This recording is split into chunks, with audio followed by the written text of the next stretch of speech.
Mga idol, for today's vlog, ayan, magpapakain tayo ng ating mga alagang pato, manok. So ayan, samahan nyo ako sa ating panibagong vlog at content ngayong araw na to. So ayan, ayan, magpatuka na tayo ng mga alaga natin. Naka-ready na yung ating ito, meron tayong tubig. At ito mga guys, bumili tayo ng patoka ng ating alagang manok. At yun nga, yung alaga nating pato. Meron din tayong bibe o yung ito ipapakita ko sa inyo. Ito yung bata pang pato yan. Bali dalawa yan. Kaso namatay yung kapares niya, yung lalaki. Bali ito yung natira. Ito babae itong bibi na to. Ay, nakapanginayang lang kasi ayan, namatay. Siguro dahil sa panahon, ayan, dahil ulan ng ulan. Kaya ayan, nagkakandamata yung mga alaga natin. Hindi talaga maiiwasan yan.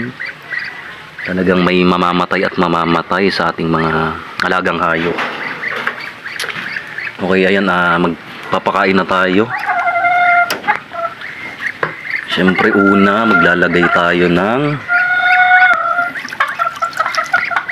tubig.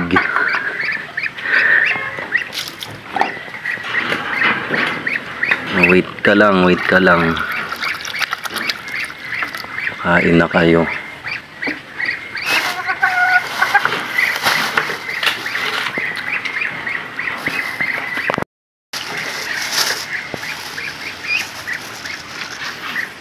Lagyan lang natin ng patoka.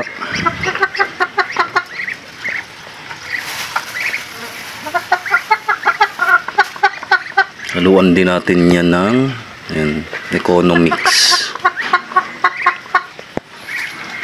para mabilis lumaki yung alaga nating bibi.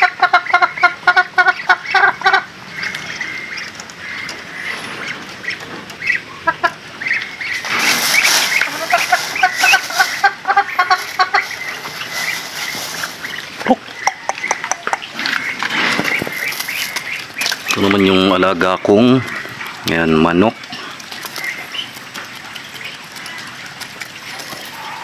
Ulit guys,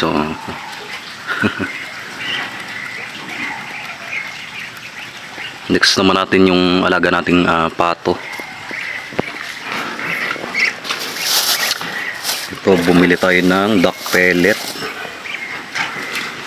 para sa ating alagang mga pato.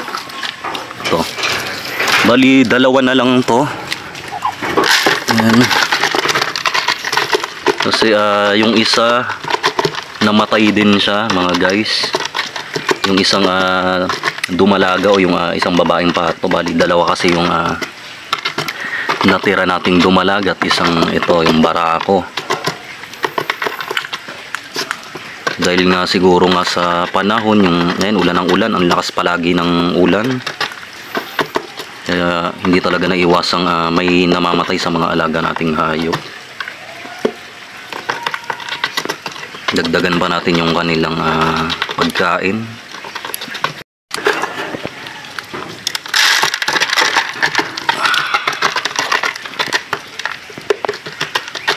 At syempre lalagyan din natin sila ng kanilang inumin. Lagay tayo ng tubig.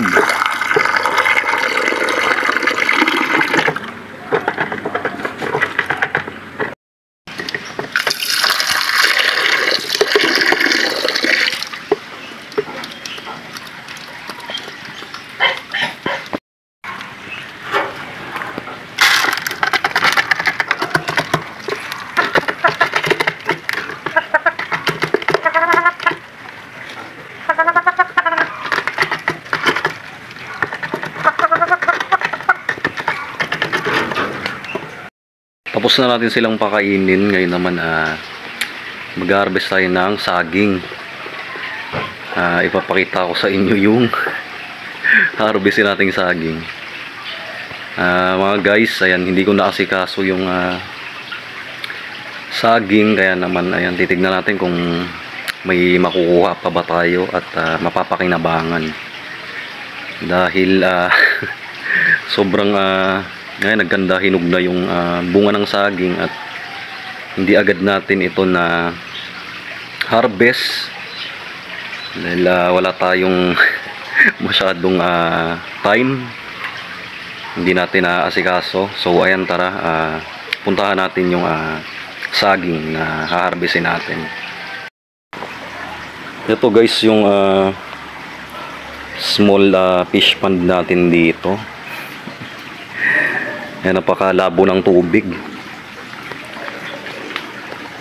Yan, wala itong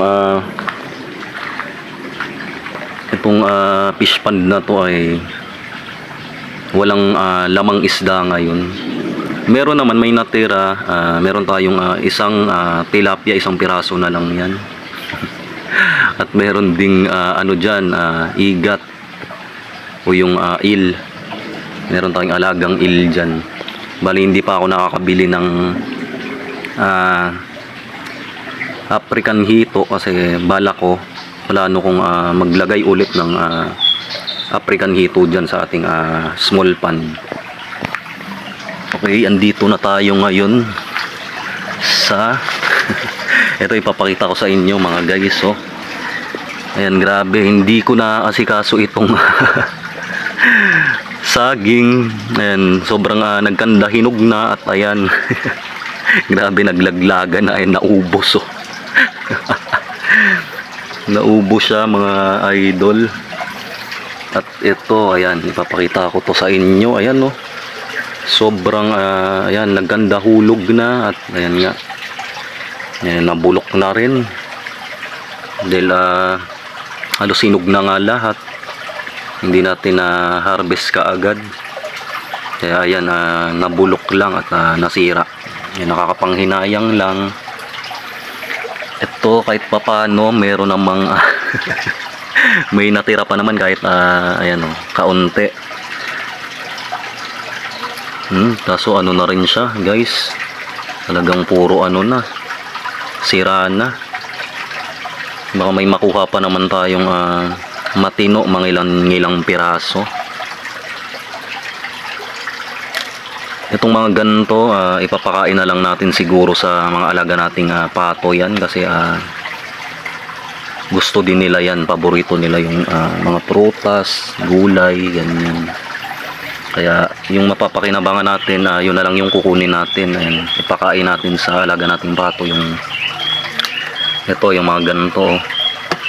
Dahil sa sobrang gulang na, ayan, kaya nag-ano siya, nagkakrak dahil sa sobrang magulang na nga itong ating saging. Itong saging na to, ano to, yung klase ng saging na to, ito yung tinatawag na bungulan. Ayan, yung yellow green lang siya guys kapag hinog. Grabe, nakapanghinayang, puro ano na, puro sira na.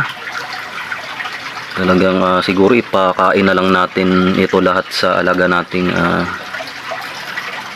mga pato para nang sa ganun ay hindi naman masayang.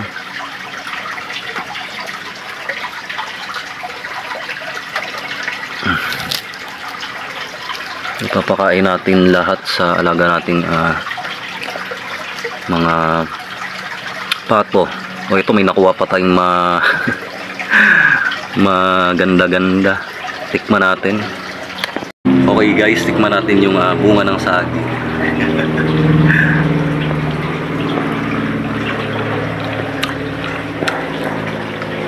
Wow, ang tamis.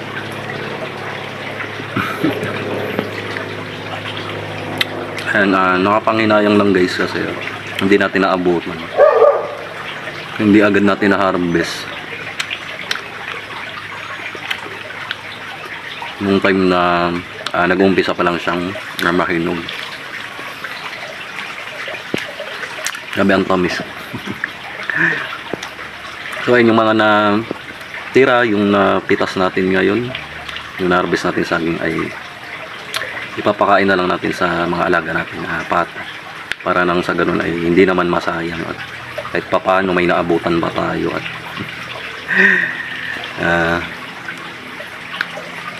hindi masayang at yan nga, ubos na, wala na tayong napakinabangan kasi nasira na nga yung mga bunga, nabulok na at nahulog na. So ayan guys, tara ipakain natin yung mga kuha nating saging sa alaga kong pato. Ayan guys, grabe, ang dami, sobrang nasayang lang itong mga bunga nga ng saging.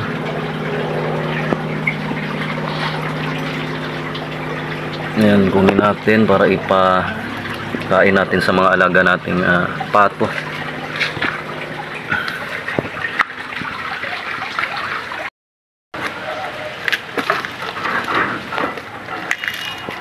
Ayan guys, so kinakain nila.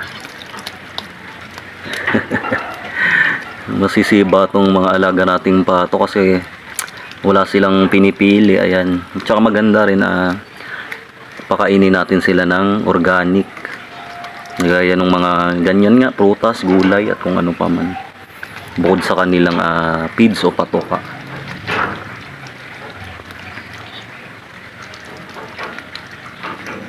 Ulan kasi ng ulan, kaya ganyan. Madumi yung mga alaga nating pato dahil putik nga, basa yung lupa.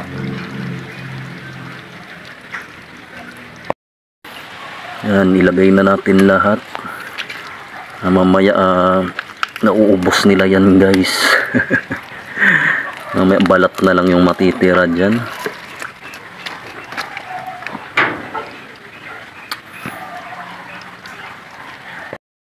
So yung mga idol, hanggang dito na lang ang ating short vlog. Please paki-suportahan nyo naman po ang aking YT channel. Ayan, Mixed Trip Vlogs Batang 90s.